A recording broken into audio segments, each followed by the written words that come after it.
Guys, power star Pawan Singh ने फिर से भोजपुरी इंडस्ट्री में एक बड़ा लकीर खींच दिया है। आपको बता दें कि अभी सिर्फ कुछ दिन पहले पावर स्टार पवन सिंह का एक गाना रिलीज हुआ था, शायद 5 महीने पहले रिलीज हुआ था, जिस गाने का नाम था बबुआन।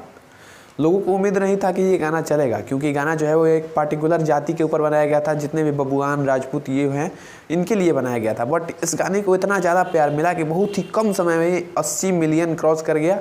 और अभी तक ये गाना जो है वो जियो सावन पे नंबर 1 पे ट्रेंड कर रहा है पूरे इंडिया के अंदर, जो कि कहीं ना कहीं बड़ी बात है। लोगों का गाना यूट्यूब पे ट्रेंड करता है, फिर कुछ दिन बाद हट जाता है, लेकिन power star Pawan Singh all over platform, जितने भी प्लेटफॉर्म हैं सभी पे ट्रेंड करते रहते हैं। और फिर से वही लकीर में देखने को मिला है कि पवन सिंह जो है वो जियो सावन पे, जिसका किसी ने उम्मीद नहीं किया होगा कि पवन सिंह का गाना जियो सावन पे भी इतना ज़्यादा बजता है कि नंबर 1 पे ट्रेंड करता है।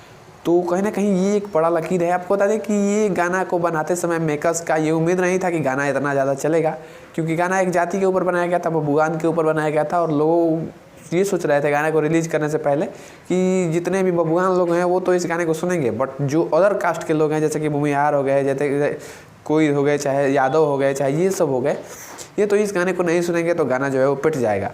बट गाना को प्यार मिला, दबा के प्यार मिला, और इतना ज़्यादा प्यार मिला कि गाना बहुत ही कम समय में 80 मिलियन क्रॉस कर गया। कहीं ना कहीं ये एक बड़ा लकीर है।